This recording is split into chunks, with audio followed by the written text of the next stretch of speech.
ಒಳ್ಳೊಳ್ಳೆ ಮಾರ್ಕ್ಸ್ ಬಂದಿದ್ದು ಬಾಲಪ್ಪ ನಂದ, ಸೋಮಶೇಖರ್ ಪಟ್ಟು ಶೆಟ್ಟಿ, ಬಹಳಷ್ಟು ಸಂಗಮೇಶ್ ಅರಳಿ, ಎಷ್ಟೋ ಜನ ನನ್ನ ಸ್ನೇಹಿತರು ಇವತ್ತೆಲ್ಲರೂ ಗಂಗಾವತಿ ಇದ್ದೀವಿ, ಕೆಲವರು ಬೆಳಗಾವಿದ್ದಾರೆ. ನಾವೆಲ್ಲ ಸರ್ಕಾರಿ ಜಾಬ್ ಮಾಡಿದ್ವಿ.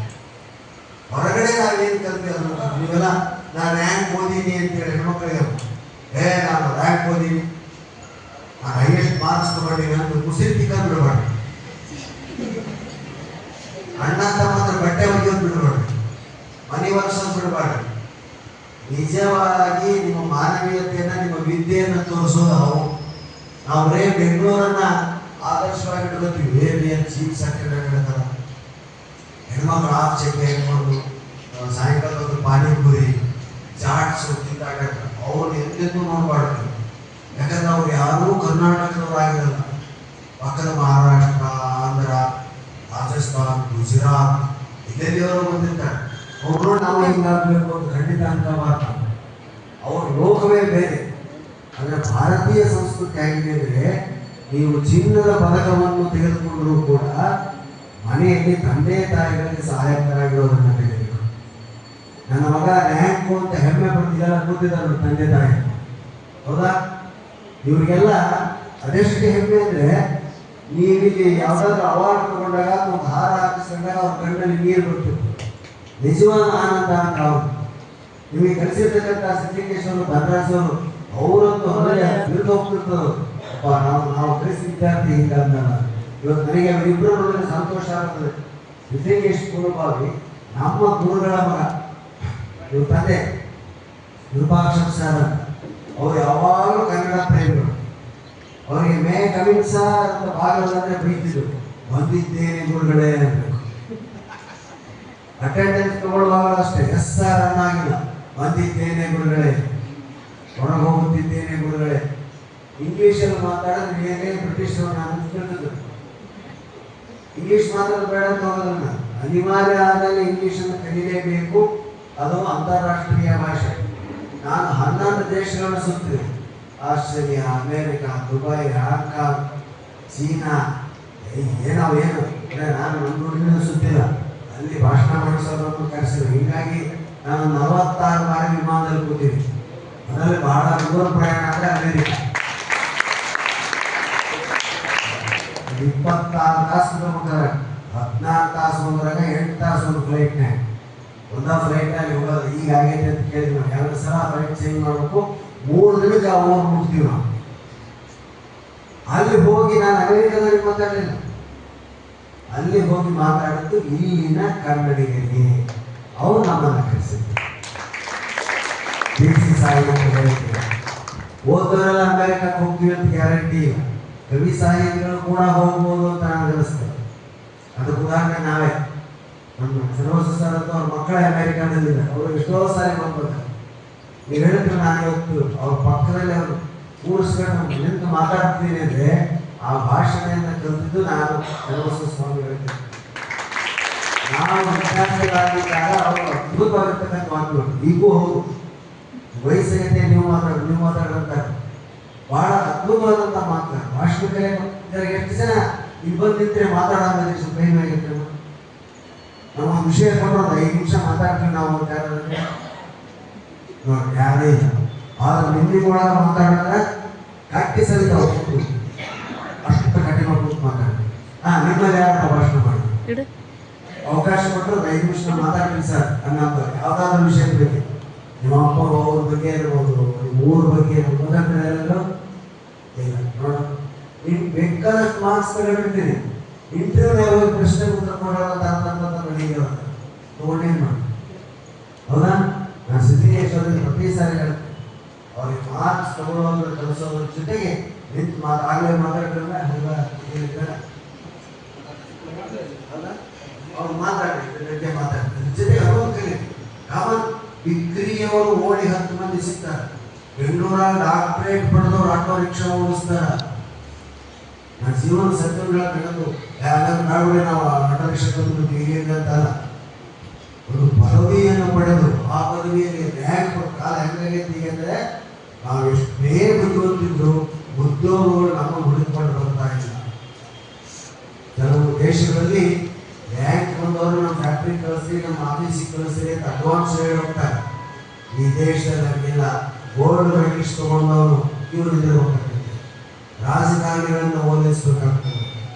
ಅದರ ಜೊತೆಗೆ ನಾನು ಹೇಳೋದಿಷ್ಟೇ, ಚೆನ್ನಾಗಿ ಓದ್ರಿ, ಮಾರ್ಕ್ಸ್ ತಗೊಳ್ರಿ.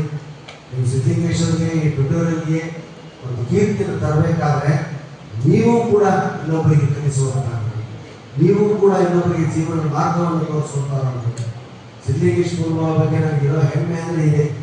ನಮ್ಮ ಶಿಬಿರಕ್ಕೆ ಬಂದಂಥ ವಿದ್ಯಾರ್ಥಿಗಳು ಈ ಶಿಬಿರ ರೇಟ್ ನೀವು ಕೇಳ್ಬೋದು, ಈಗಿಲ್ಲ. ಏನು ಆ ಶಿಬಿರಗಳು?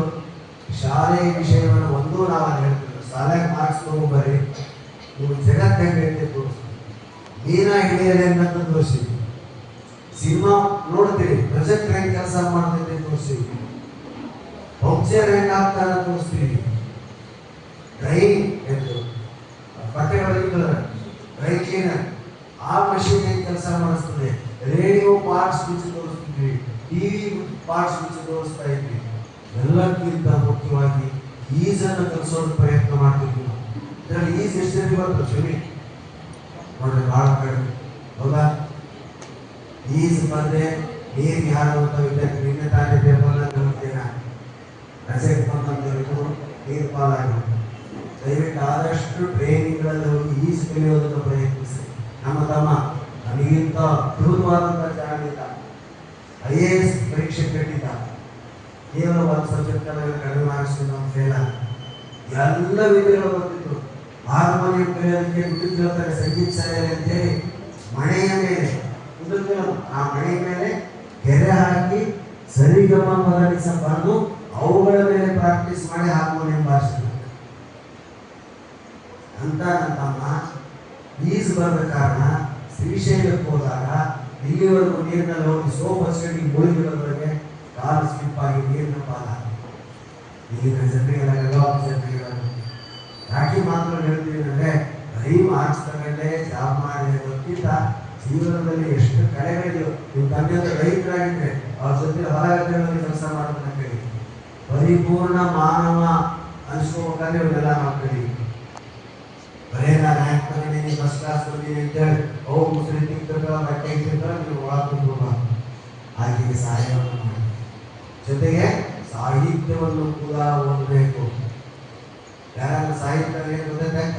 ಕವನ ಬರೀತೀರ? ಯಾರಾದ್ರೂ ಕವನ ಬರ್ತೀರ? ನೀವೊಬ್ಬ ಗಂಡ್ಮಕ್ಳು ಕವನ ಬರೆಯೋದನ್ನ ಕಲಿಬೇಕಾದ್ರೆ ಮೊದಲು ನೀವು ಕವನಗಳನ್ನು ಓದಬೇಕು, ಹೌದಾ? 24 hours ಮೊಬೈಲ್ ಹಿಡಿ ಮಾಡಬೇಕು. ತಿಕ್ಕನೆ ಆದಷ್ಟು ನಾನು ಯಾವಾಗಲೂ ಸಂದೇಶ ಕೊಡ್ತೀನಿ, ಮೊಬೈಲ್ ಬಿಡಿ, ಪುಸ್ತಕ ಹಿಡಿ. ನಾನು ಇದುವರೆಗೂ 4,000 ಕಾರ್ಯಕ್ರಮಗಳನ್ನ 410 ಊರುಗಳಲ್ಲಿ ಕೊಟ್ಟಿದ್ದೀನಿ. ನನ್ನ ಜೊತೆ ಬಸವರಾಜ ಸ್ವಾಮಿ ಇದ್ದಾರೆ, ನರಸಿಂಹ ಜೋಶಿ ಇದ್ದಾರೆ, ಇನ್ನು ಹುಬ್ಬಳ್ಳಿಗೆ ಒಟ್ಟು 13 ಜನ ನನ್ನ ಫಾಲೋವರ್ಸ್, ಶಿಷ್ಯರವರೆಲ್ಲ ಭೇಟಿ ಕೊಟ್ಟವರ 13 ಜನ ಫಾಲೋವರ್ಸ್. ನಾನು ಕಳಿಸಿದಾಗ ನಾನು ಖಾಲಿ ಇಲ್ಲ ಅಂತೇಳಿ ಅವ್ರನ್ನ ಕಳಿಸ್ತೇನೆ. 13-14 ಜನ ನಾನು ಇದೇ ವೃತ್ತಿಯನ್ನು ಮಾಡ್ಕೊಂಡಿದ್ದೀನಿ. ಅದಕ್ಕೆ ಓದಿನ ಜೊತೆಗೆ ಎಕ್ಸ್ಟ್ರಾ ಕರಿಕ್ಯುಲರ್ಗಳಲ್ಲಿ ನಾನು ಓದಿದ್ದೀನಿ, ರ್ಯಾಂಕ್ ಬಂದಿದೆ ಅಂತ ಜೀವನದಿಂದ ನಡೆಯೋದು ಬೇಡ. ಗೌರವದಿಂದ, ವಿನಯದಿಂದ, ಯಾರು ಏನೇ ಕೇಳಿ ಶಿಸ್ತಿಂದ ಉತ್ತರ ಕೊಟ್ಟರೆ ನೀವು ಈ ಟ್ಯುಟೋರಿಯಲ್ಗೆ ಹೆಸರುತ್ತಾನೆ. ನೀವೇನಾದ್ರು ನಾವೇನು ತಪ್ಪು ಮಾಡಿದ್ರೆ ಯಾರ ಮಗ ನೀನು ಅಂತ ಕೇಳ್ತಾರೆ. ಈಗ ಅದು ಬಿಟ್ಟರೆ ಮಗನ ಬಿಟ್ಟ ನನಗೆ ಅವರ ಅವ್ರಿಗೆ ಬಿಟ್ಟಿರ್ತೀವಿ. ಈಗೇನು ಕೇಳ್ತಾರೆ? ಯಾವ ಸರಿ ಕಲ್ತೀರಿ, ನೀವು ಸರಿ ಕಲ್ತೀರಿ, ಯಾವ ಸರಿ ಕಲ್ತೀರಿ ಕಲ್ತೀರಿ, ಯಾಕೆ ನಿಮ್ಮ ಗುರುಗಳು ಅಂತ ಕೇಳ್ತಾರೆ. ಅವಾಗ ಅಲ್ಲಿ ಜೊತೆಗೆ ಗುರುಗಳು ಗುರುಗಳ ಹೆಸರನ್ನು ಹೇಳುವಂಥ ಒಂದು ಆತ್ಮಸ್ಥೈರ್ಯವನ್ನು ನೀವು ಬೆಳೆಸೋದು ಅಂತ ಹೇಳ್ತಾ, ನಾನು ಮಾತಾಡೋಕೆ ಬೇರೆ ವಿಷಯ ಮಾತಾಡಿ ಓದ ಬಿಡಿಸ್ತೀನಿ. ಸಾಧ್ಯ ಪುಸ್ತಕ ಒಕ್ಕಟ್ಟು ಮನೆ ಹೋಗೋದು ಸರ್, ನಮ್ಮ ಭಾಷಣ ಸರಿಯಿಲ್ಲ ಅಂತ ಅಲ್ಲೇ. ಆದರೆ ಭಾಷಣ ಮಾಡಬೇಕಾಗಿ ಭಾಷಣದಿಂದ ಹಣ ಗಳಿಸಬೇಕಾದ್ರೂ ಸಹಿತ ತಲೆಯಾಗಿ ಏನಾದರೂ ತಿಳ್ಕೊಂಡು ಬಾಯಿಂದ ಹೊರಗೆ ಬರ್ತದೆ, ಹೌದಾ?